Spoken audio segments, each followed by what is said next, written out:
자, 안녕하세요. 북스원 카페 여러분. 자, 오늘은 저번 시간에 이어가지고 이 농장 관련된 내용을 이제 볼게요. 자, 이 농장은 이제 고려시대 때 그 세 가지 유형으로 나눠볼 수 있어요. 세 가지 유형으로. 하나는 이제 그 가산화된 농장이죠. 이 사전 농장은 가산화된 농장이에요.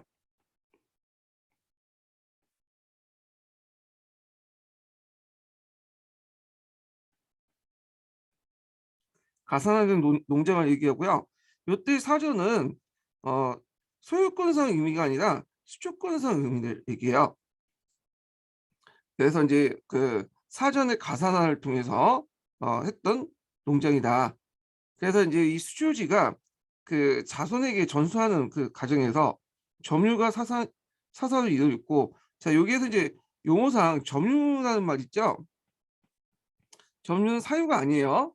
어, 그러니까 이제 사유 같은 경우에는 매매 양도 상속을 할 수 있는 권리를 토지의 사유권이라고 얘기하는데, 점유라는 것은 사유가 아니지만 일단 수주지가 그 자손에게 계속 전수되면서 이 가정 같은 경우에는 직역이 세습 때문에 따라서 계속 그 넘어가잖아요.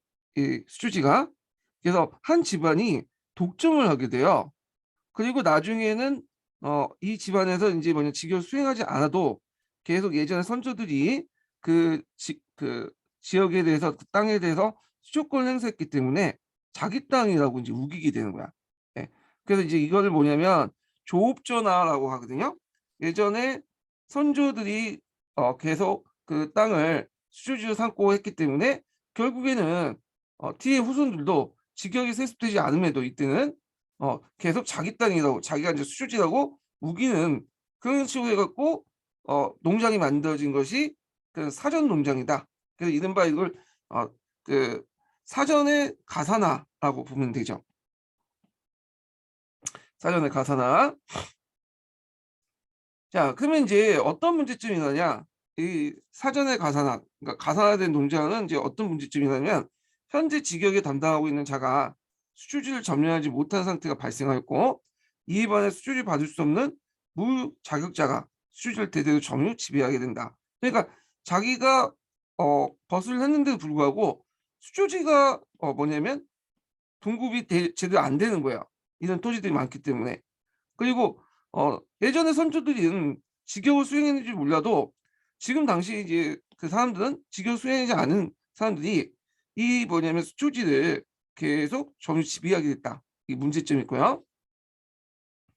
자, 그다음에 이제 그 두 번째는 뭐냐면 그 당시 수초지 탈점이 이제 합법화하기 위해서 문기 주적이나 사패 모수 등을 항의했고, 그다음에 이렇게 이제 수조지에 집중되는 가는 한편 수조를 상실하는 자도 속출하였다. 예. 그리고 이제 그 또 수요권이 강화되면서 전조의 어떤 남수가 행해졌고, 아울러 민호의 점립도 이어졌다. 뭐 이런 등 불만 등이 뭐냐면 불려일으켰다. 이렇게 보시면 될 것 같아요. 자, 그래서 이제 이런 탈정을 이제 합법화시키기 위해서 문계 조작. 문계라는 건 뭐냐면 예전에는 이제 그 토지의 소유권 같은 걸 국가에서 뭐냐 딱 공인해 주진 않았어요. 마을 단위도 이제 아니면 공동체 단위도 이 사람이 어떤 지역에 그 토지 소유권을 갖고 있구나라고 그냥 인정을 해주는 거야. 근데 그 인정을 그 이제 뭐 문서로 적었는데 이때 문서를 문계라고 해요. 문계. 그래서 이 문계라는 것은 공적인 어떤 성격을 갖고 있는 건 아니에요. 개인 간의 어떤 그 뭐냐면 그 토지 소유 관계를 그냥 정리한 사적 문서야. 그러니까 뭐 각서 정도 이렇게 보시면 돼요. 오늘날 약간. 그래서 이제 우리가 이제 그 토지의 소유권을 국가가 이제 공인하는 거는 뒤에 이제 우리가 이제 지계 사업이나 이런 걸 통해서 하는 거죠. 이거 뒤에 한참 후대의 문제고, 이 문제 같은 경우에는 개인 간의 어떤 토지 소유상을 그 사적 문서도 이렇게 남기는 게 문계다. 그래서 이건 문계는 조작이 쉬워 상당히. 그 다음에 이제 사폐 농장인데 요 사폐는 이제 DA하고 또 연결돼요. 그래서 사폐전이라는 이유로 이제 가짜 사폐를 내세웠고 이제 하는 건데, 이거는 심지어는 이제 어떤 문제점까지 있냐면 수조권은 당연히 잘 걷는 거고, 심지어 그 수조권자의 그 정객의 소유권까지 침범하는 경우가 있어요. 이런 경우에는. 그래갖고 이런 것도 이제 있다. 그래서 더 나가서 이제 그 수조권뿐만 아니라 소유권까지도 뺏는 경우가 있다라는 거죠. 예, 이런 사표 모순을 통해서. 자, 그래서 이제 이런 내용들 좀 기억을 해주시고요. 그러면 이제 이런 그 사전의 가산화가 이루어지면서 어떤 문제점이 일어났냐? 이거는 어떤 문제가 제일 크냐면 요게 제일 컸죠. 그래서 직역을 담당한 자가 수주를 점유하지 못한 상태. 그러니까 이 되게 신진 관료들이죠. 신진 사대부들, 뭐 관료들 이런 사람들이죠. 그러니까 이들이 불만을 가질 수밖에 없는 거야. 자가 일을 했는데도 불구하고 수조지가 없어가지고 뭐냐면 이게 땅을 받기가 힘든 경우죠. 예. 그래서 이제 나중에 위화동 해군 이후에 이 뭐냐면 가전법을 실시했잖아요. 네, 이런 거의 가족분 실시 배경 중에 이런 가산화된 농장도 들어있다. 사전의 가산화를 통해서 농장 형태도 들어있다. 좀 기억을 해두시면 될 것 같아요. 자, 그래서 이제 있고 사폐 농장을 보자. 사폐 농장. 사폐라는 것은 이제 뭐 때문에 되냐면 이건 이제 어떻게 발급됐냐면 이거는 몽골족 침입 이후에 이제 발급된 거야. 몽골족이 침입하는 과정에서 그 당시 이제 토지가 항폐화돼요. 그래서 토지가 상폐되니까 이제 그 왕실 그 소유하고 있는 뭐 내장전이나 이런 것들이 내수전이나 이런 것들이 뭐냐면 얻게 돼. 자, 그러니까 이제 세금을 거둘 수 없겠죠. 그래서 처음에는 이게 이제 그 왕실이나 어, 궁전, 국가기구, 공주 이런 사람들이 줬어. 근데 이제 나중에 시간이 지나면서 이제 그 몽골 침입 이후에도 이게 이제 사폐적이 계속 남아서 그때 이제 여러 가지 명령을 준 거예요. 그 당시 이제 그 검은 세력들이나 등등에도 이제 학대돼요. 그래갖고 처음에는 이제 왕권과 직결되어 있는 뭐 이런 그 제추라든지 공주라든지 왕자라든지 관련고라는 거는 이제 그 원나 공주를 따라서 온 사람들 있잖아요. 이런 사람들 등등. 그 다음에 검은 세력까지 이제 학대돼 줬다. 그래서 이제 사폐전을 받으면 뭘 이제 할 수 있냐면 그 당시 버려진 그 토지 있잖아요. 항무지나 아니면 진앙지. 진앙지는 이제 토지가 지적이 다 해가지고 농사를 짓지 못하는 그 토지도 있어요. 자, 이렇게 버려진 항무지나 진앙지를 자기가 매입 그냥 뭐냐면 여기를 매입하는구나 여기를 그냥 차지해가지고 개간을 하는 거야. 그래서 자기 토지를 만들 수 있어요. 사전. 이때 사전이라는 것은 소유권상 의미죠. 예. 자, 근데 이제 문제는 이 소유권상 토지인 사전, 그러니까 사폐 농장들은 어떤 문제점이 있냐면 일단 면세권하고 명효권이 있어요. 세금을 안 내도 돼. 세금을. 그 토지에 국가가 수조권을 설정할 수 없는 토지예요. 이런 토지들은. 그리고 더 나가서 그 사폐 모수 사폐가 이제 문제가 된 거야. 앞에서 이제 말한 것처럼 사폐를 조작을 해요. 왜냐하면 국가가 이제 사표를 주면 이제 그 진앙지나 항무지 같은 주인 없는 땅에다 주거든요. 되게 보면. 그래서 그걸 개간할 수 있고 개간하면 연쇄 명역 특권을 갖게 되는데 근데 문제는 범연이 소유권을 가지고 있는 그 토지가 있는데 어떤 사람이 당연히 민전인데도 불구하고 남의 땅에다가 그냥 사패전을 설정해. 그때 이제 사패전을 어떤 식으로 설정하냐면 모수사패. 그러니까 거짓으로 문서를 조작을 해가지고 사패 문서를 조작해서 이게 이제 국가로부터 받은 사패전이다. 이런 식으로 얘기하면서 그 토지 소유권자의 토지를 뺏거나 이런 식으로 이제 문제점이 나죠. 이 모수사패 같은 문제점. 자, 그래서 이제 이런 사패 관련된 논쟁의 두 번째 케이스고요. 자, 그래서 이제 이런 내용도 좀 기억을 해두시고 그러면 그 결과를 볼게요. 앞에서 얘기한 것처럼 영대 점유체계에서 이제 뭐냐면 사패 그 모수사패를 내세워서 그걸 이제 뭐냐면 그 수주지나 소유지 같은 것들 이제 사패전을 빙자해서 뺐거나 그 요 앞에 부분과 연결되죠. 수저지 탈점을 확보하기 위해 문계 조작이나 사표 모수를 이용한다고 했죠. 그래서 소유권까지 침해한다고 했죠. 그 다음에 이 사표전은 소유권과 수조권이 중축되어 있어서 농민들의 지배권이 한층 더 강화되고 국가 권력이 배제할 수 있다. 그래서 요거는 이제 앞에 얘기한 것처럼 소유권도 당연히 권력자가 있고 수조권도 요 면세권이 있기 때문에 뭐예요? 뭐냐면 세금을 안 내도 해주죠. 대개 보면 이제 이 사표전은 이제 면세권 얻는 방법은 이거예요. 자기 그 사표의 농장 안에 수조권 설정하는 거야. 수조권. 예. 그래가지고 이제 이런 식으로 면세권을 얻는 거죠. 예.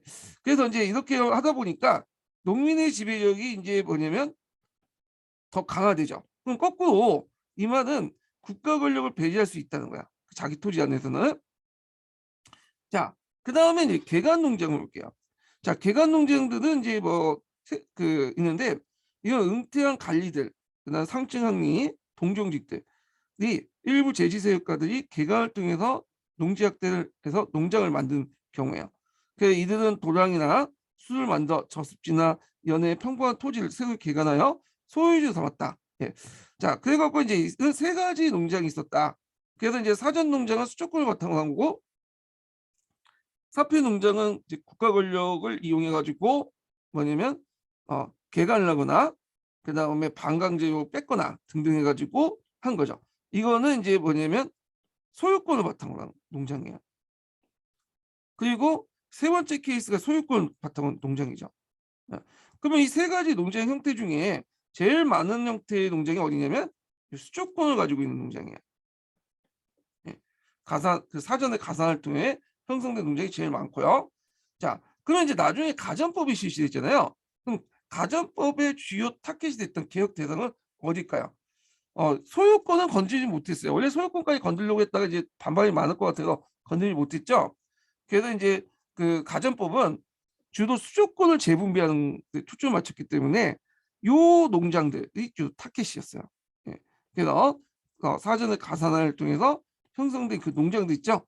그래서 요 농장들의 주로 타겟이었다. 이렇게 좀 기억을 해두시면 될 것 같아요. 이걸요.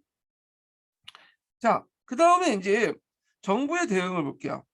자, 이렇게 농장이 확대되니까 그 공전으로 지급할 수 있는 그러니까 전시가 토지가 부족하게 되죠. 그래서 직역을 이제 뭐냐면 그 받아서 직역에 대한 반대국부를 받아서 직역을 수행했던 신진 관료들이 당연히 받아야 할 그 토지들을 받지 못하게 되는 거야. 예. 그래서 이제 정부가 이제 두 가지 대응을 했는데 첫 번째가 녹가전이고요. 또 하나가 전민변전 사업이야. 전민변전 사업. 그래서 이제 녹가전 관련된 내용은 제가 잠시 저 시간 예전에 언급을 했어요. 녹가전은. 자, 이 녹가전의 배경 같은 게 보면 그 당시 이제 소유주뿐만 아니라 수조지까지 잠식당해서 국가 재정이 파탄이 됐죠. 신진 관료들에게 이제 뭐냐면 녹봉을 지급을 못하고 하니까 그 당시 이제 원종 12년에 이제 녹가전을 실시했어요. 자, 녹가전이라는 것은 월급을 못 주니까 그걸 보충하는 뭐냐면 의미에서 경기 파란 지역에 새로운 개간지를 준 거야. 거기에 수조권을 분급을 하는 거죠. 자, 그래서 이제 그 당시 이제 그 현직 양반들에게 이 양반이라는 것은 오늘날 계층의 의미지만 조선시대 때 계층의 의미잖아요. 계급의 의미고 이때는 이제 무반과 분반을 얘기해요. 예, 그냥 단순 관리예요. 주로 이제 신진 관리겠죠. 신진 관료들에게 이제 뭐냐면 그 경기 파돈 땅을 줬다. 녹가전이라는 거. 그 녹가전은 전시가 체제를 부정하는 게 아니라 전시가 체제의 문제점을 인정하고 전시가를 어느 정도 그래도 유지하는 선에서 부정하는 게 아니라 유지하는 선에서 실시한 거다. 이렇게 보시면 돼요. 보완적인 측면에서 실시한 거기 때문에 가전법하고 약간 이제 성격이 달라는 거죠. 가전법은 앞에 얘기한 것처럼 전시가를 차제 부정을 한 거죠. 고려왕조 부정했으니까. 그래서 이제 새롭게 이제 뭐냐면 판을 얻고 실시한 반면에 녹가전은 전시가 체제의 문제점을 인정하지만 전시가 체제를 완전히 없지 못하고 네, 뭐냐면 보완하는 차원에서 실시한 거다 이렇게 보시면 될 것 같아요. 네. 근데 이제 문제는 이 녹가전은 경기 파선 지역을 했는데 이 경기 파선 지역이 예전에 말한 것처럼 노른자 땅이죠. 수도권에 있는 땅 아니에요. 그러다 보니까 처음에는 신진 관료들에게 주려는 목적을 했지만 점점 이것도 뭐냐면 검문세족이 수출지도 바뀌었다. 네, 검문세족들 차지가 되죠. 그래서 실제적으로 효과는 별로 못 봤어요. 이 부분에 대해서는. 그 다음에 이제 또 하나가 이제 전민변전 사업이에요. 전민변전 사업이란 것은 여기 토지와 민을 뭐냐면 다시 원상태 돌리는 거야. 토지 같은 경우에는 빼앗긴 토지는 원 주인에게 주고 그다음 원래 양민했던 사람인데 그 당시 암락 위천이 많다고 했죠.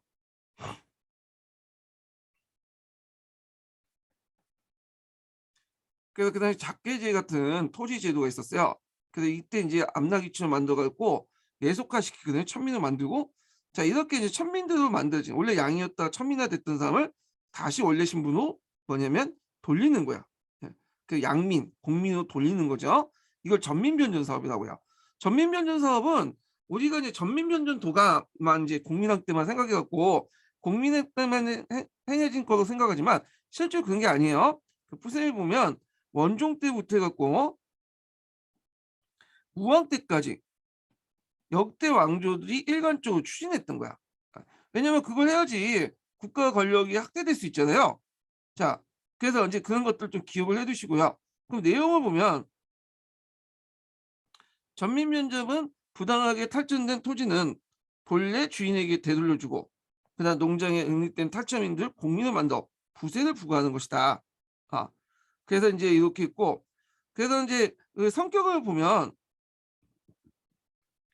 현존하는 사전의 문제를 삼지 않고 그러니까 전시가 체제를 이제 뭐냐면 인정하는 거죠. 다만 그 운영에 대한 부분적인 문제를 수습하는 거다. 운영하는 과정에서. 자, 그 다음에 사전의 경우 일전일주만 되면 문제가 없고 그러니까 이제 좀 한계가 있는 거야. 뭐 사전에 가서나 같은 경우 있죠. 사전에 가서나 가지고서 이제 뭐냐 직역이 세습화 돼갖고 그러니까 자기가 일을 하면 그 토지는 이제 예전 토지가 이제 주상부터 계속 내려가도 자기 일을 하면 문제 삼지 않는다는 거야. 다만 뭐냐면 그 일전주에 대한 남수에 관여하지 않는다는 뜻이다. 예. 그래서 이럴 경우에서 이제 그 10분의 1을 더 이상 걷어도 그건 문제 삼지 않다는 거야. 예. 그럼 뭐가 문제 삼는 거냐 하면요. 사전 같은 경우에는 문제 삼는 게 아니라 문제가 생기냐면 그 토지 소유권을 이제 진탈하는 거 있죠. 요것만 이제 한 거야. 그래서 아까 이제 사전에 가산하나 뭐 이렇게 역대로 이제 계속 자기가 그 일을 하면서 사전을 받는 건데 뭐 10분의 1 걷어야 되는데 10분의 2나 뭐 더 이상 걷는 거나 그럴 경우에 이제 문제 삼겠다는 거죠. 아니 그건 문제 삼지 않고 뭐냐면 농민들이 가지고 있는 토지 소유권을 침범할 경우에는 문제 삼는다. 토지 소유권을 강제 빼가 가지고 할 경우는 이제 원래 주인을 돌려준다. 자, 그래서 이제 소송이 걸리면 이제 이런 식으로 해갖고 처리하는 거죠. 예. 그래서 이제 요것도 이제 뭐냐면 문제점이 있어요. 예. 아까 이제 수요권의 그런 여러 가지 문제점 있죠.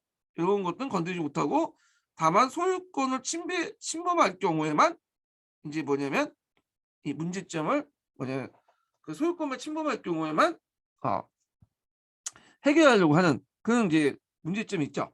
수조권의 어떤 가산화된 토지, 가산화된 사전에 가산화된 토지 같은 거는 건들지 못했어요. 예. 자, 그 다음에 이제 앞에 얘기하는 이제 녹가전이라든지 뭐 전민면전 사업 자체는 전시가 체제를 인정하고 그 문제점, 운영 과정을 나타난 문제점을 이제 해결하는 것 부분이죠. 그러니까 이제 미봉적이었어. 예. 그래서 상당히 개혁이 미흡했는데 자 말기 때 들어가면 이제 근본적인 좀 개선을 하자라는 것들이 등장하죠. 그래서 이제 두 가지 의견이 나오는데 주로 신진 사대부들을 중심으로 이루어지죠. 그래서 이제 근본적인 개혁을 뭐냐면 주장한 게 사전 개혁론이야. 종전의 개혁은 이제 전시가를 뭐냐면 인정한 상태에서 하는 거잖아요. 근데 이제 이걸 뒤엎고 그냥 아예 현존하는 사전을 일부에 폐지하자. 그래서 전시가에서 주어진 그런 것들, 전시가에 주어진 사전을 다 폐지하고 뭐까지 요구하냐면 처음에는 소유권 분배까지 해요. 그러니까 이제 사회주의처럼. 근데 이건 너무 반발이 크니까 계획안만 올려놓고 시행하지 못하고요. 나중에는 이제 수조권 재분배로 이제 나타나죠. 그래서 이제 요때 이제 실시된 것이 가전법이에요. 예. 이렇게. 그다음에 사전 개선론은 앞에 이제 내용과 비슷해.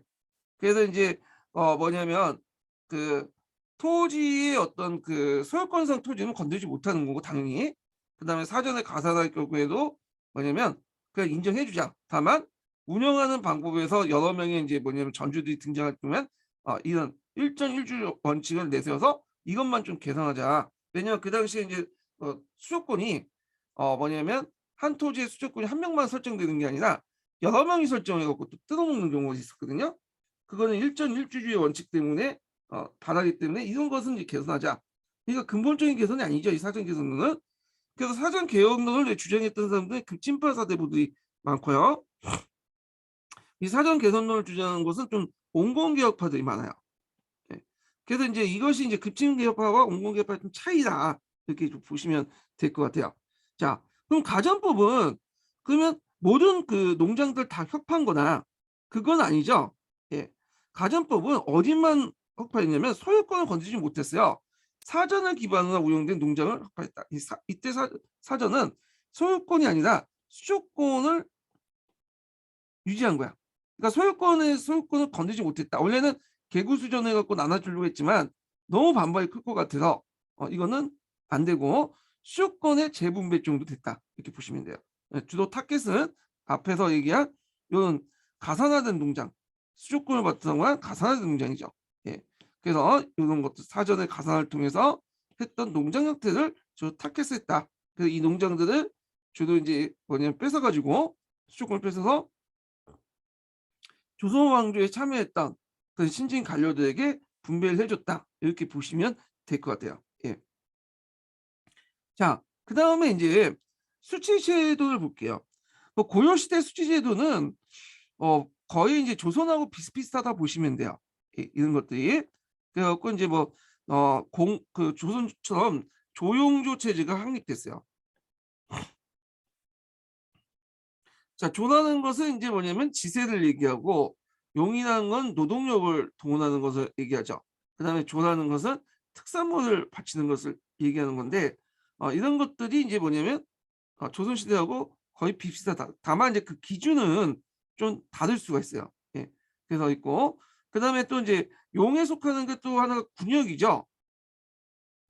예. 근데 이 군역은 좀 이제 고려시대 때는 양인계병이라는 게 확립되지 못했어요. 모든 사람들이 군대에 의무적으로 가야 된다는 것 그런 개념들이 없었고 주로 이제 전쟁이 나거나 뭐 필요할 때 일반 백성 중에 백정이라고 하죠. 백정 중에 성군을 내. 그러니까 랜덤으로 뽑아가지고 이제 복무하게 하는 그런 제도는 있었어요. 예. 그 타이처럼 타이 같은 경우에는 거기는 군대가 의무제지만 뭐 이렇게 해서 그 추첨을 하잖아요. 그 모든 사람이 군대에 가는 게 아니라 추천 받은 사람만 군대를 가죠. 그래서 하여튼 이런 성군제를 유지했어요. 백정 중에 일부 필요한 병력들만 뽑아내는 직업군인제하고는 그래서 이들이 이제 그거에 대해서 군대 갔다 오면 그거에 대해서 그 대가로 군인정을 지급하는 그런 것들 시스템이었죠. 근데 이제 이거는 조선시대 때 이런 것도 없어지죠. 그러니까 요걸 제외하고 나머지 것들은 거의 비슷해요. 이런 것들이 기준만 약간 다를 뿐이고. 자, 조세는 이제 이건 지세죠. 이거는 누굴 대상으로 하는 거야? 소작인들이 지세를 내지 않죠. 원칙적으로는 토지를 소유하는 사람들이 내는 거죠. 예. 그래서 대개 보면 민전에 그 수조권이 설정되는 방식으로 세금을 걷어요. 그래서 이제 주로 민전, 10분의 1조다. 이렇게 보시면 되고요. 그다음에 이제 이렇게 있고, 근데 여기는 요 부분은 좀 지워야 될 것 같아. 여기는 지대를 이렇게 적어놨네. 지대. 지대하고 지세는 달라요. 지세는 토지를 소유하는 그 사람이 세금을 내는 거잖아요. 지금도 이제 뭐 아파트라든지 건물이라든지 뭐 농지 같은 것도 소유하면 1년 토지세를 내잖아요. 이거 비슷해. 지세고 이거는 지대는 이거는 그 땅을 빌린 사람이 그 땅을 주인에게 내는 것을 지대라고 해. 지대. 자, 그래서 이 지대는 지세하고 개념이 달라. 기억을 해두시고요. 여기는 지세만 얘기하는 거니까 요거는 지대와 관련된 거야. 예. 그래서 이제 여기는 뭐 요거하고 이제 카타고리가 좀 다르긴 하지만 보통 지대는 국유지는 4분의 1, 사유지는 2분의 1 이렇게 있는데 이 2분의 1을 빌리는 것을 보통 병작반수라고 하는데 병작반수는 예전에 얘기했지만 고려 후기 때 들어온 거야.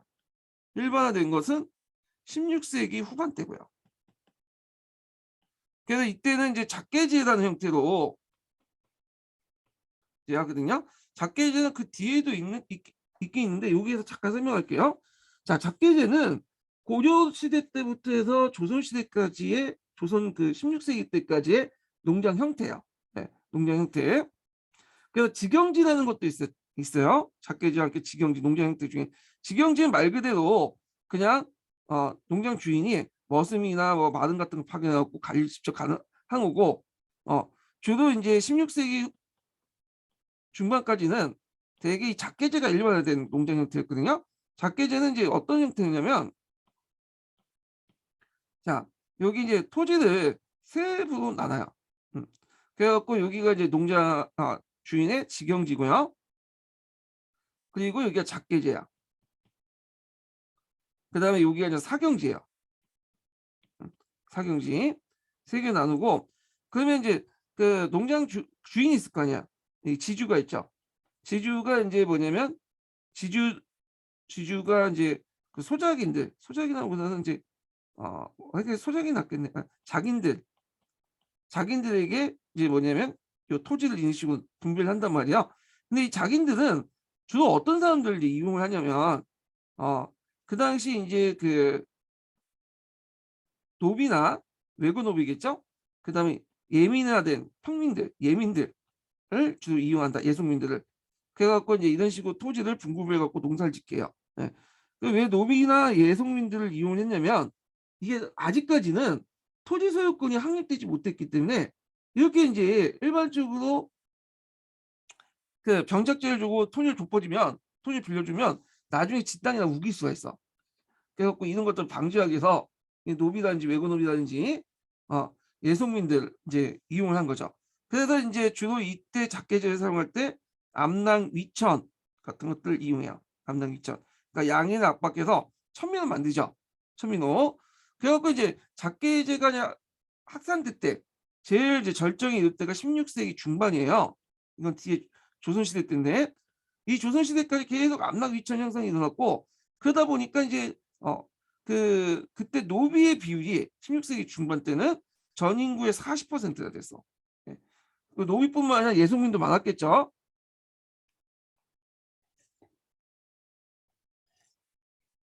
자, 그래서 이렇게 자기가 직접 운영하고는 이런 식으로 땅을 세 개로 나눠갖고 운영하는 농장 형태가 많았다. 그러면 이 직영지는 자기 땅이에요. 그래서 이제 이거는 완전히 자기가 관리하는 땅이죠. 네, 다 자기 땅이지만 자 여기에서 이제 농사를 짓는 사람은 어떤 사람이냐? 작계민이야. 작계민. 아까 말한 그 소작인들 있죠. 노비나 예속민들. 얘네들이 이제 땅을 빌려준 대가로 여기 가서 이제 일을 하는 거야. 일을. 그래서 여기에서 이제 돌아가면서 일을 하는데 직영지에 있는 땅들은 100% 소출은 다 주인에게 돌아가요.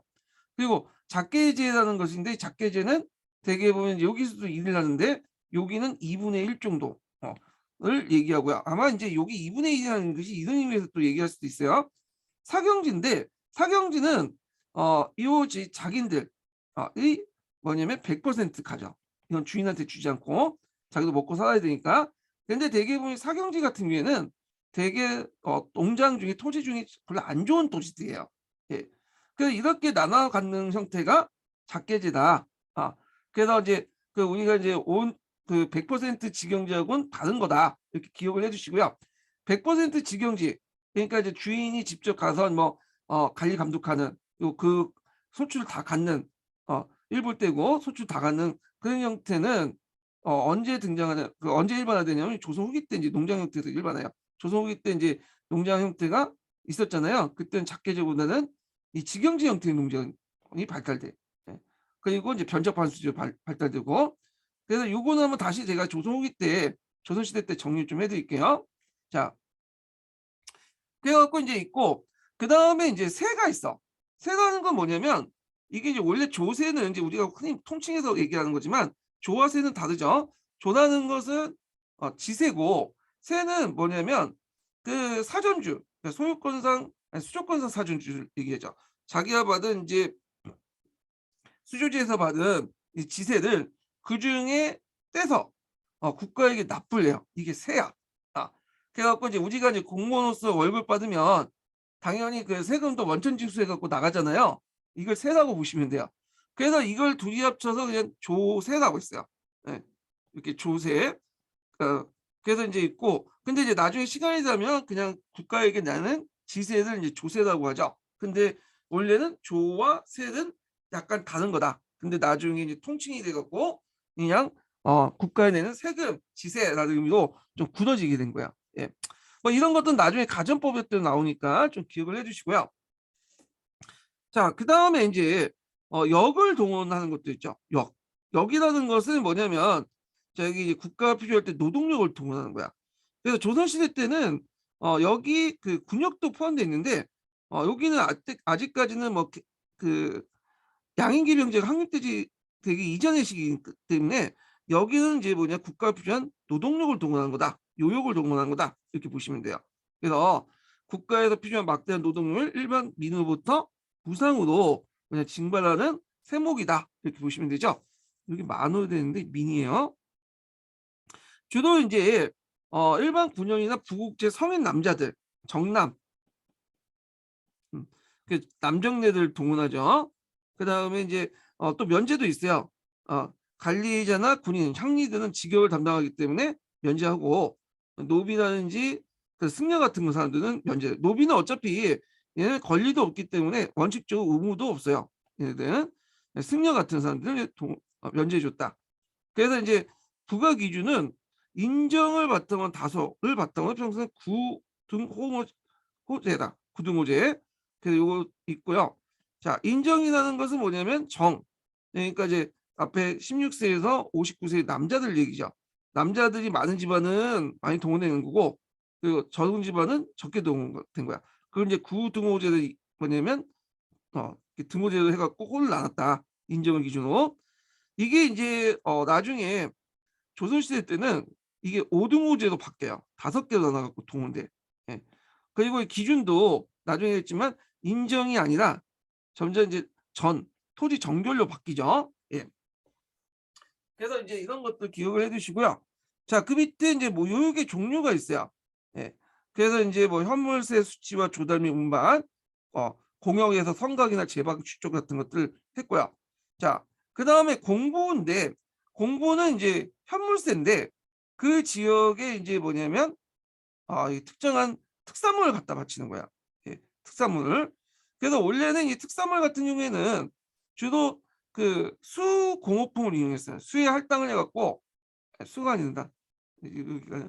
수공업품 아니라 이거 소생산품이죠. 제가 참 말 잘못했어요. 자, 소에 할당을 했어. 소에. 소라는 것은 특정한 어떤 물품들을 만드는 지역 행정단이잖아요. 근데 소민들이 너무 반발이 크니까 나중에는 일반 군역까지 이제 고도고도 이렇게 부과를 해요. 예. 그때 이제 기준이 뭐냐면 이 그 앞에서 언급했던 인정의 다수에 따라서 편성된 구동호제야. 그러면 여기에서 좀 눈여볼 게 뭐냐면 이 요역의 기준과 여기 그 공부의 기준이 특산물 징수하는 그 공부의 기준이 동일하다는 거야. 요역의 기준하고 그 다음에 공부의 기준이 동일하다. 그럼 왜 그러냐면 그 당시 공부 특산물을 갖다 바치는 거는 개인에게 부과되는 게 아니에요. 개인에게 이거는 9년 단위로 부과되는 거야. 그래서 어떤 그 9년에서 필요한 물건, 그러니까 어떤 물건이 어떤 특정 9년에서 많이 나온다. 그러면 정부에서 그 군현 수령에게 그걸 갖다 바쳐라 명령을 내는 거야. 그러니까 개인에게 일반 백성들에게 뭐 부과되는 게 아니에요. 9년에 있는 수령들에게 부과되는 거야. 그럼 수령들은 그걸 어떻게 갖다 바치겠어요? 당연히 그 밑에 있는 9년의 농민들 있죠. 개인들에게 호당 분배를 해주는 거야. 이렇게 호당. 네. 그때 분배 기준이 뭐냐면 구두무제야. 그럼 이 사람들 이제 분배를 받으면 어떻게 하냐면 자기가 이제 그 뭐냐면 발품 팔아가지고 노동력을 동원해갖고 여기 수령한테 갖다 바치면 수령이 이제 뭐냐면 국가한테 갖다 바치는 방식이에요. 지역당 할당제였어요. 네. 그런 식으로 했기 때문에 그 당시 이제 그 이렇게 그런 형태였기 때문에 얘네들 입장일 때는 개인 입장일 때는 그 공부를 부담받는 게 아니라 일종의 노동력이죠. 자기가 발품을 받았고 현물세를 이제 갖다 바치는 식이기 때문에 이것도 크게 보면 요역의 일종이었어요. 그러다 보니까 이제 뭐냐면 요역의 기준과 공부의 기준이 동일하게 됐다. 이거는 고려뿐만 아니라 조선시대도 마찬가지야. 뭐 기준은 약간 다를 수 있지만 그래서 요역의 기준하고 그 당시 공부의 기준이 동일했어요. 조선시대 때는 특산물을 갖다 바치는 그 시스템, 공납의 기준이 또 동일했다. 그렇기 때문에 그 요역 공납의 기준이 바뀌면 당연히 요역의 기준도 바꿀 수밖에 없는 그런 이제 형태였죠. 서로 짝져 있기 때문에 자 그래서 요 부분은 나중에 좀 얘기를 할게요. 자, 그 다음에 이제 종류는 비슷비슷해요. 뭐 상공, 별공, 뭐 여기 안 나왔지만 진상, 뭐 이런 것도 있죠. 상공은 해마다 이제 정기적으로 거두는 거고, 별공은 그때그때 필요할 때마다 이제 걷는 거고요. 진상은 왕이나 왕실의 어떤 먹을 거, 뭐 이런 것들을 이제 걷는 것을 얘기한 거죠. 그래서 이 공남의 기준이 있고, 그 다음에 이제 운송은 각 군현의 항리들이 주도했고 육로로 통해 운송을 했다는데 육로보다는 이제 해로가 많이 뭐냐면 한 것도 있어요. 여기 뭐 육로만 나와 있는데 해로도 더 많이 했다. 예. 왜냐 육로 같은 경우에는 이게 움직이기가 되게 물류 비용이 많이 들어요. 그 당시에는 도로도 발달한 것도 아니기 때문에 대개 보면 정근대 시대 때 이제 뭐냐면 그 곡물 같은 거나 이런 것도 운반할 때 대규모 운반할 때는 해로를 많이 했어요. 예. 단가가 싸니까 예. 그런 것도 기억을 해두시고 포세미는 어떻게 나오냐면 대납이라는 것들이 나오더라고. 대납. 대납은 이제 뭐냐면 이건 나중에 설명했지만 그 당시 이제 공납을 그렇게 대신 납부하는 업자들이 등장해요. 예. 그래서 이 대납들이 등장했다. 대납들이. 그래서 이제 푸센 같은 경우에는 이 대납을 상당히 뭐냐면 의미를 두면서 상품화폐 경제의 발달을 반영하고 있다. 이렇게 되어 있어요. 푸셈에는 고려시대 때도 대납이 발달했다. 우리가 조선시대만 대납이 있는 게 아니라 고려시대에도 대납이 있었다. 이렇게 되어 있고 이거는 상품화폐 경제가 어느 정도 발달한 것을 얘기한다. 뭐 이렇게 해야죠. 근데 뭐 상품화폐 경제 발달했다고 해도 상대적인 의미뿐이고 전반적 고려시대 때는 자연경제 체제였어요. 자급자족 체제였죠. 예. 그래서 이제 하여튼 상대적 의미도 받아들이세요. 자, 근데 이제 뭐 이런 공부들은 시험 문제 고려시대는 안 나오고 나중에 조선시대 때 공납 관련된 내용 있죠. 예, 조선시대 공납을 이제 집중적으로 했는데 그 틀은 이미 이제 고려시대 때 만들어놨다 이렇게 보시면 돼요. 자, 조창이라는 것은 주로 이제 그 성종 형종 때 지방제도가 발달되면서 이제 조창이 그 설치 운영되는데 주로 이제 남부 지역에 많이 집중돼 있었죠. 예, 거의. 그래서 이제 보통 강옥이나 이렇게 이제 조창이 있었고 대개 보면 앞에 얘기한 좀 정근대 시대 때는 육로보다는 해로가 발달됐다고 돼 있잖아요. 그래서 해로의 요충지에 조창이 있었다. 이렇게 보시면 돼요. 그래서 이 조세를 그 당시 이제 군현민을 통해 조창에 옮긴 다음에 이걸 배에 실어다가 조은길을 통해서 개경의 경창으로 이동을 했어요. 예. 그래갖고 이제 있고 그 다음에 이제 이 조창이나 경창을 관리하는 이제 그 관리대 관청들을 자창과 우창이 나왔는데 자창은 이제 그 국가기관이에요. 왕족과 관리의 녹봉을 담당하고요. 여기에 들어온 조세들을 이제 이런 식으로 자창해서 이제 관리해갖고 지급하고, 우창은 뭐 국가 행사 비용이나 궁궐 건축 등등 공공기관에 어떤 필요한 것들을 쓰는 것이 우창에 딱 그 관리하는 것이, 이런 것도 있으면 돼요. 자, 이 조원 제도는 조선 전기급 조선 시대 때도 계속 운영이 됐죠. 예. 다만 여기에서 이제 좀 눈여볼 게 뭐냐면, 고려 후기 때는 주로 해변가나 강가에 어겨 있었던 조창을 이걸 이제 내륙 지역으로 옮겨. 내륙 지역으로 옮기는 게 뭐냐면, 외구의 공격 때문에. 외국은 이 조창에 쌀이 많다는 거 아니까, 곡물이 많다는 걸 아니까 이 조창을 타기 위해서 공격을 해.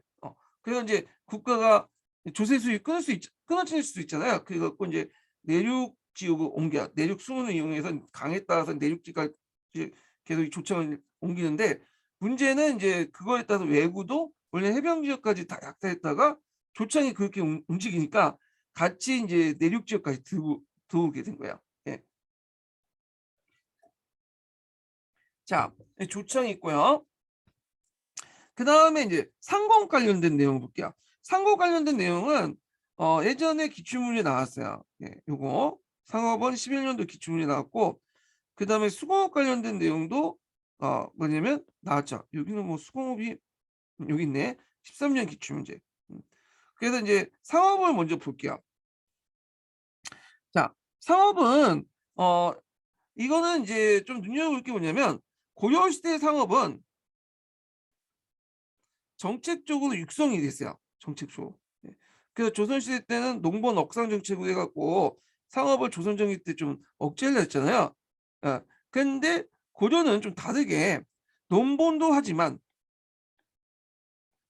상업진흥도 했어. 상업진흥을. 그리고 국가가 적극적 개입을 해요. 국가가.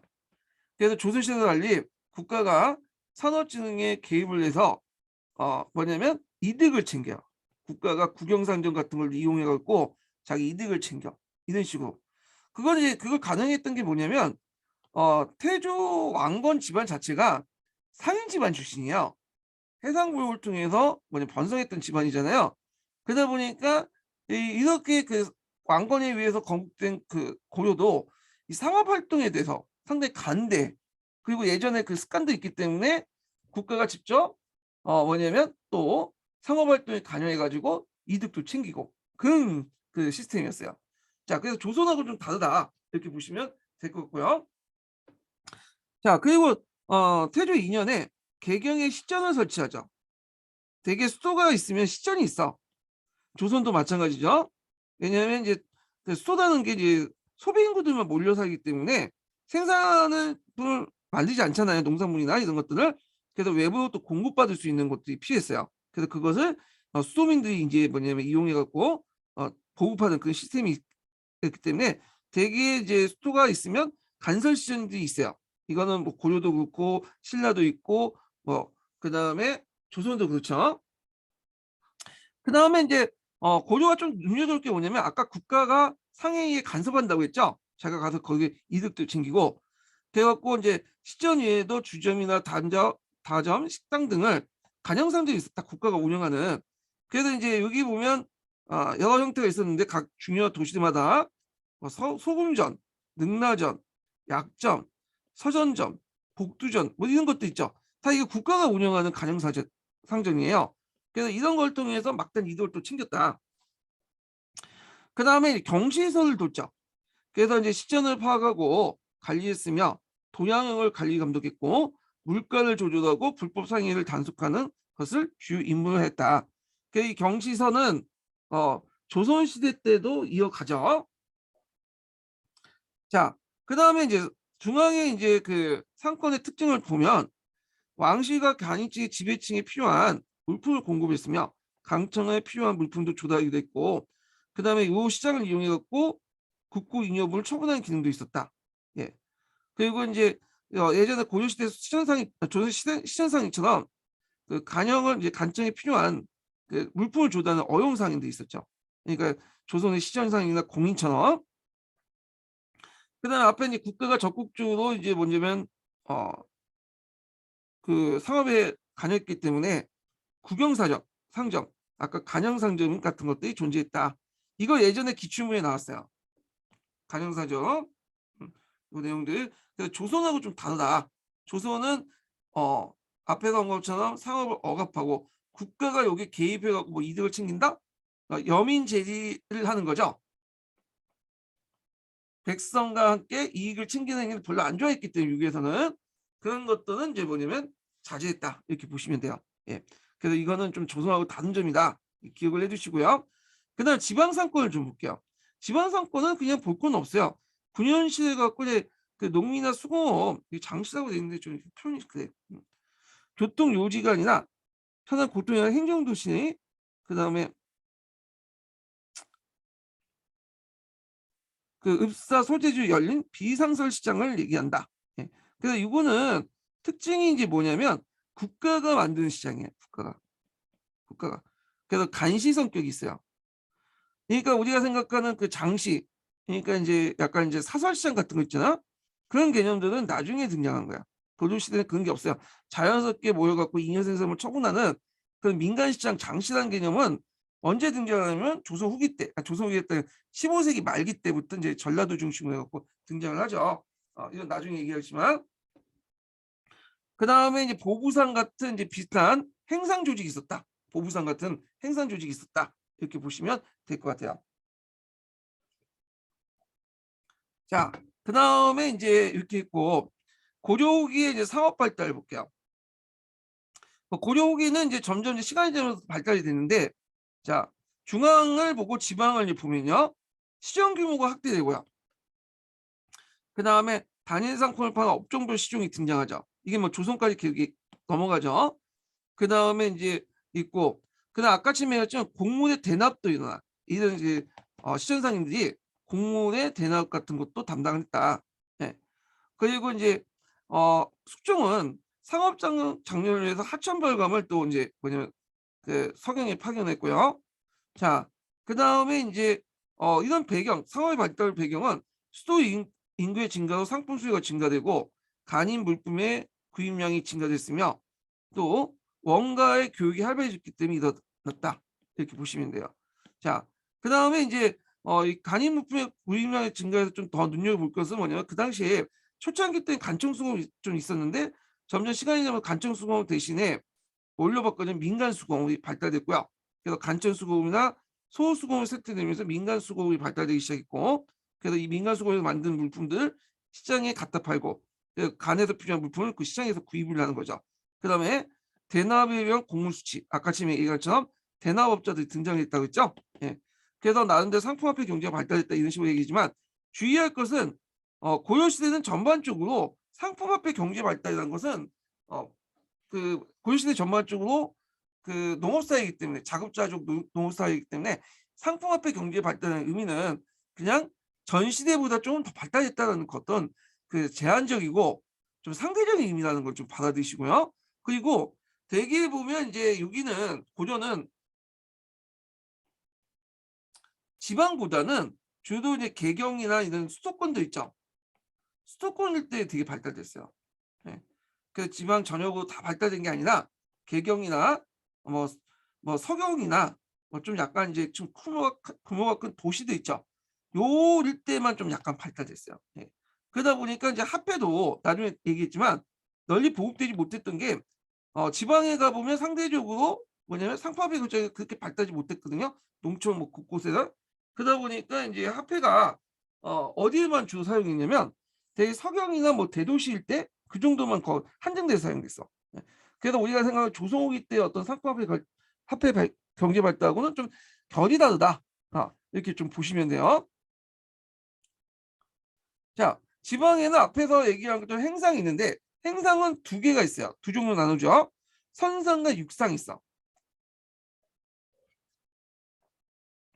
자, 선상은 배를 타고 이제 운반하는 상업 집단을 얘기해요.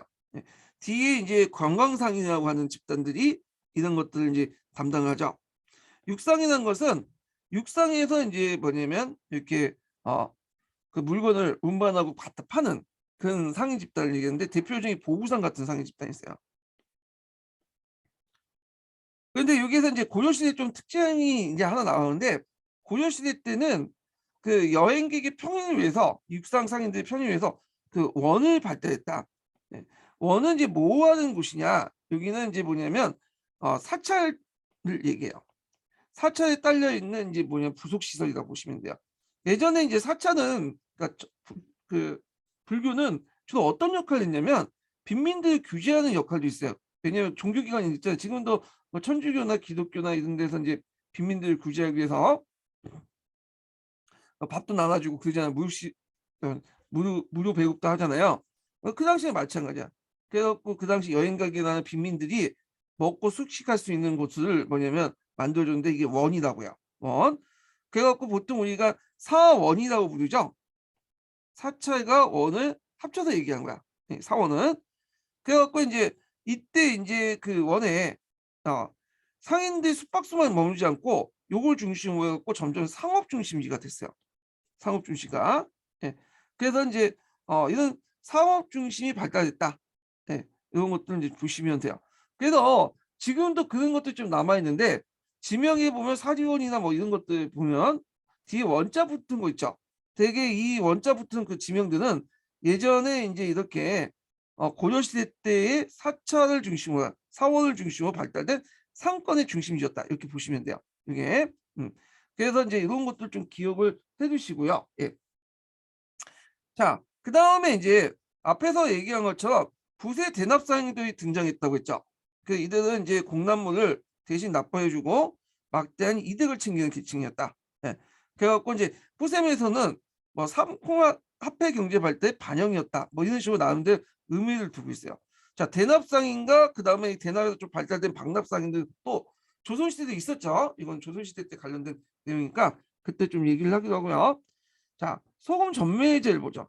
소금 전매제는 예전에 이제 시험 문제 나왔어. 가경법이라는 이름으로. 그래서 이제 약간 이제 그 독립된 문제는 나오진 않았고 기초에 잠깐 언급되는 수준에서 나왔죠. 중성화 때 실시한 거예요. 자, 그 다음에 이제 원래 이제 그 국가가 전매제를 실시했는데 시간이 지나면서 이제 권력기관이나 건세가 사원들이 그 국가의 연분들 독점하게 돼요. 네. 그래서 이제 원래대로 국가에 귀속시켜 민부에서 관리한다. 민부는 이제 소금 전매제를 관리하는 기구 이름이에요. 뭐 외워두세요. 외우기 편하죠. 예. 자, 거기에서 이제 생산력을 장악하고 생산을 장악하고 염호가 생산한 소금을 간의 의용창에 직접 판매함으로써 그 유통을 장악하고 생산과 유통에 발생한 이득을 독점해서 뭐냐 재정난을 해결하려고 했다. 예. 그런 것들 기억을 해주시고요.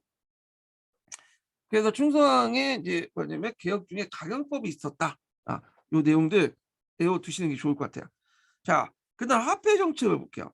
자, 요 화폐 정책 관련돼 갖고 17년도에 기출문제 나왔죠. 고려시대 화폐 정책.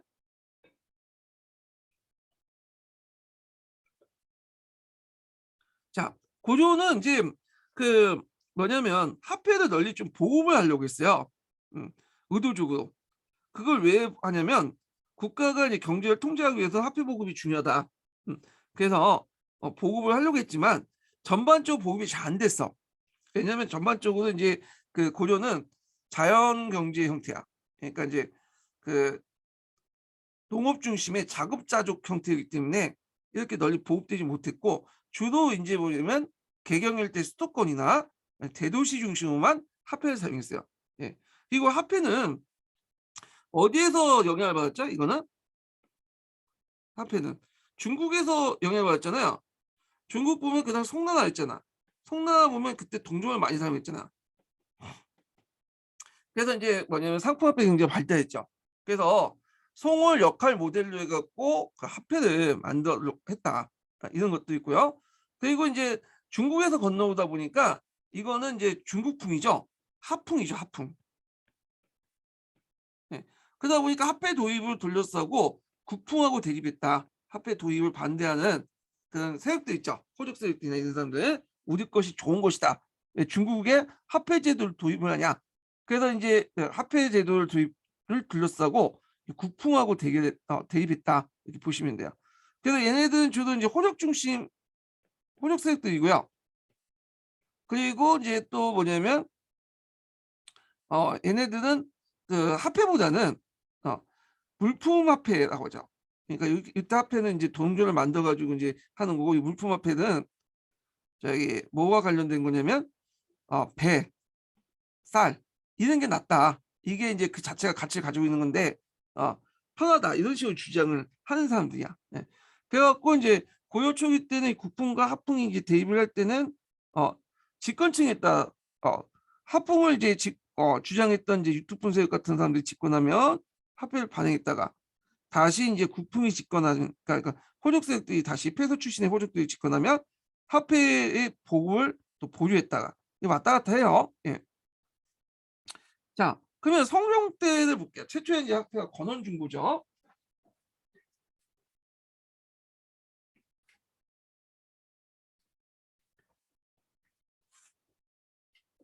자, 이 건원이라는 것은 그 당시 송나라 때 연호야. 송나라 때 연호, 송나라 연호고요. 건원 시기 때 만든 화폐라는 뜻이야. 그래서 우리나라 최초로 주조된 화폐로서 좀 눈여겨볼 철전이야. 철전. 그래서 최초의 법정화폐야. 법정화폐. 법정화폐. 그래갖고 이제 이 철전이 있고, 그렇지만 소수의 동전도 있었어요. 예, 동전. 자, 그래서 이제 이 법정화폐를 유통시켜 경제를 통합하고 국가 재정을 보강하려는 의도에서 이걸 이제 화폐를 보급을 하려고 했죠. 예.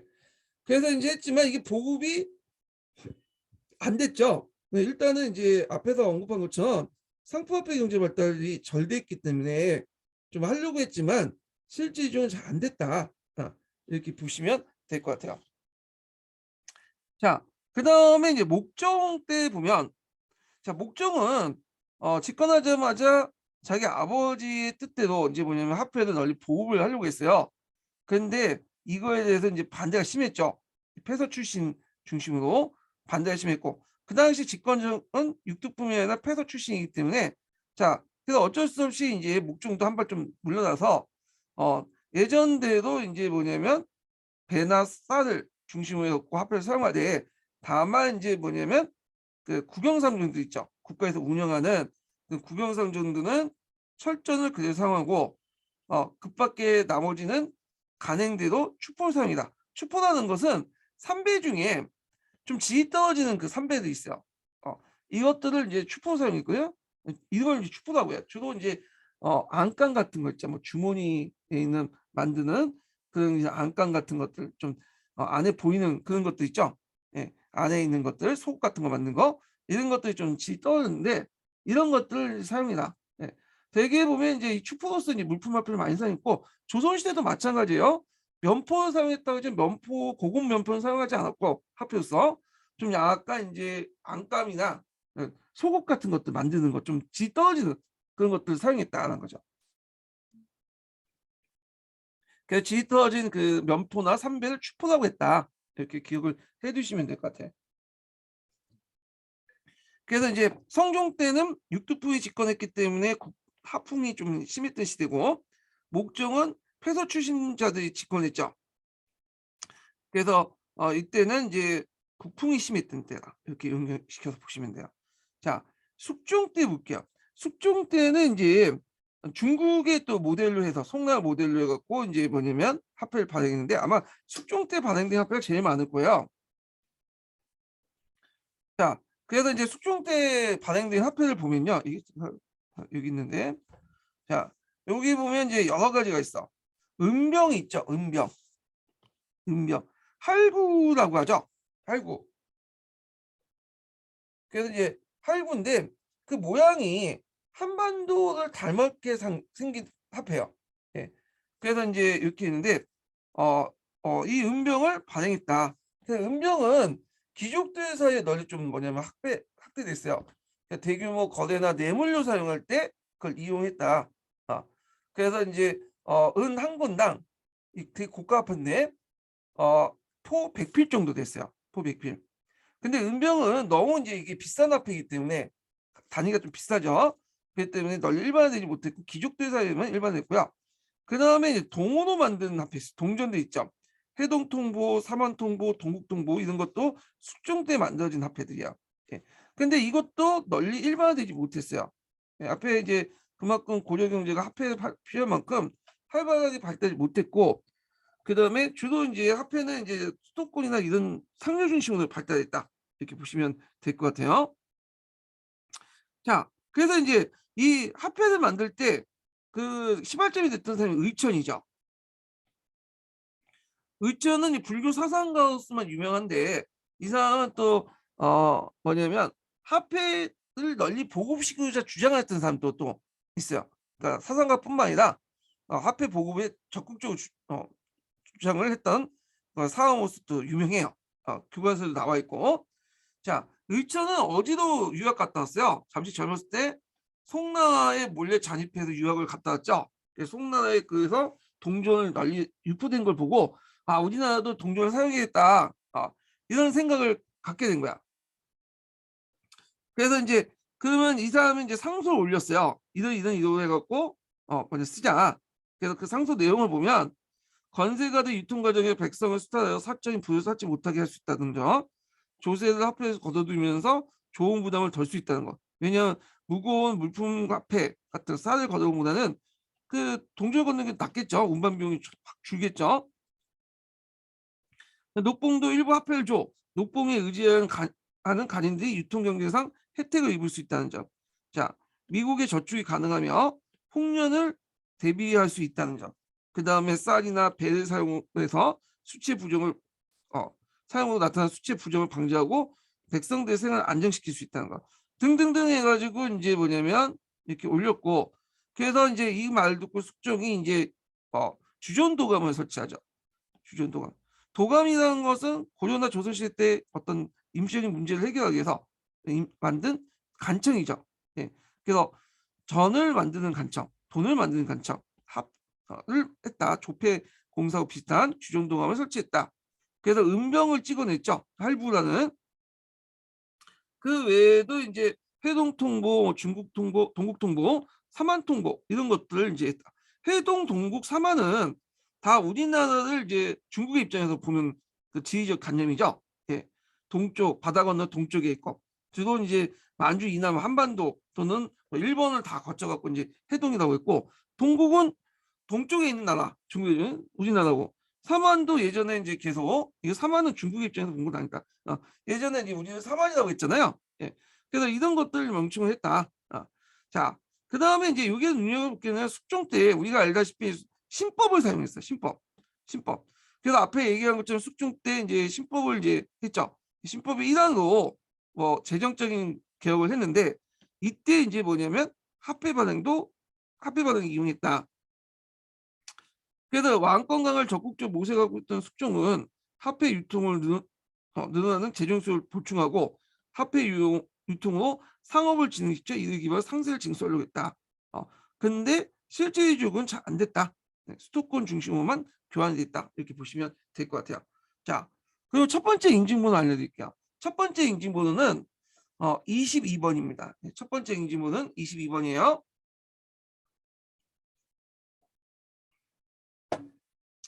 자, 은하의 유통 과정을 보면 숙종 때 은병으로 충녕왕 때 세은, 충녕왕 때 소은병 형태가 이제 변해되면서 고려 말기까지 지속적으로 사용됐고, 은하는 이제 부호충을 중심으로 해서 상층 거래에서 활발했고, 주로 이제 뭐 대규모 거래나 뇌물로 이용하는 경우가 많죠.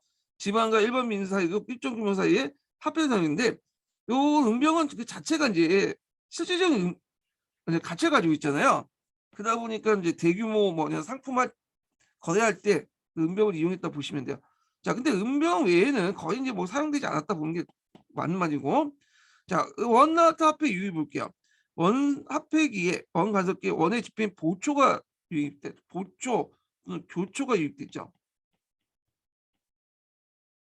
자, 하지만 이 고려에서는 원의 보초만 강제로 통용시키지 않았다. 고려에서는 보초의 편립성에도 불구하고 은과 포가 더 널리 뭐냐면 했다. 예, 은이나 포, 물품화폐가 더 널리 확산됐다. 이렇게 보시면 될 것 같아요. 참고로 교초의 영향을 받아서 그 당시 그 공양왕 2년에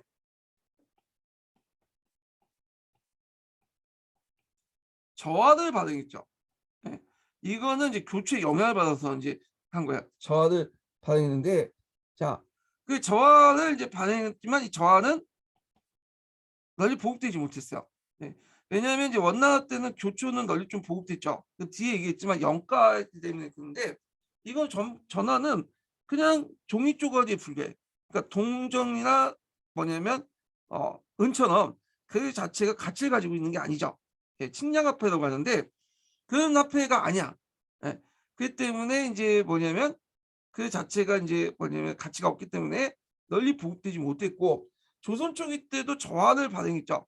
예. 그런데 이것도 널리 보급되지 못했다. 후지 조각에 불과했다. 이렇게 기억을 해두시면 될 것 같아요. 예. 자, 그 다음에 이제 이렇게 해서 원화화폐 유입 관련된 내용들, 저하가 있네요. 여기 밑에. 그 공양은 3년, 공양은 3년, 4년이 아니라 공양은 2년인데 4년이면 이제 조선으로 넘어갈 때죠. 예, 그 4년이라는 개념. 공양왕이 3년, 그 3년인가 4년인가 하여튼 3년인가 집권한 걸로 알고 있는데 제가. 그래서 저와 관련된 내용이 있는데 방사장이 당시 민간에 널리 사용하고 있는 수포를 금지하고 간주도의 화폐를 주저할 거야. 그래서 종이화폐는 저하를 사용할 걸 권유했다. 자, 그래서 이제 그때 공양왕 4년에 최초도 공양 2년, 1391년이 공양 2년 같은데요. 자, 하여튼 지폐인 저하를 발행했다.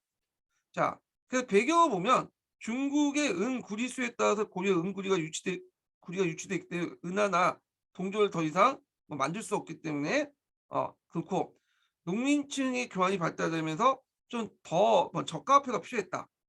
그렇지만 화폐 유통이 잘 안 됐죠, 이거는.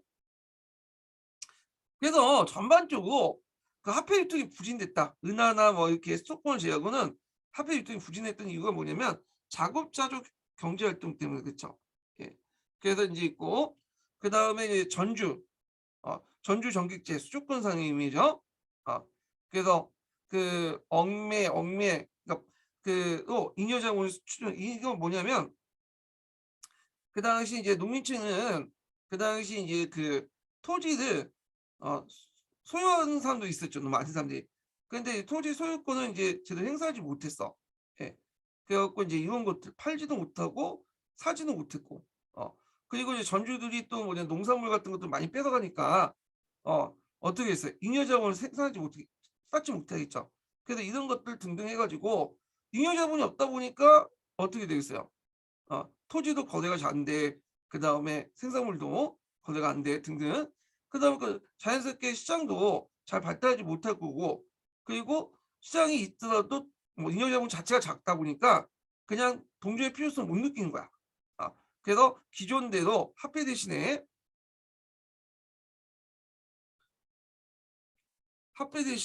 쌀이나 포를 일반적인 등가물로 사용해서 화폐 기능을 수행했다. 그래서 유통경제가 활성화되지 못했다는 거. 자급자족 활동을 해서 화폐 사용의 필요성을 못 느꼈다. 그리고 이제 귀족들은 이제 그 당시 국가 화폐 발행 독점과 강제 유통에 좀 불만을 가지고 있었죠. 이때 이제 귀족들은 이제 주로 그런 구품의 개념을 소유하고 있는 사람들 있고, 다만 은하는 이제 뭐 얘들이 은하는 좀 유통이 됐죠.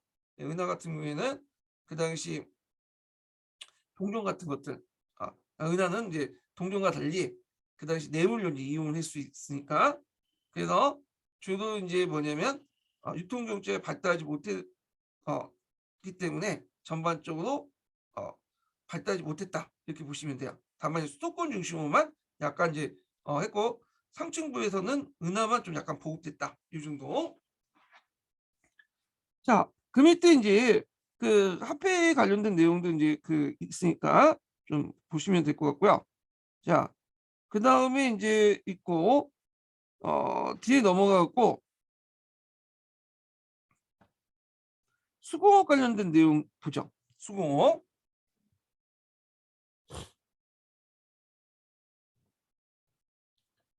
자, 수공업 관련된 내용도 예전에 13년도 기출문제 나왔어요.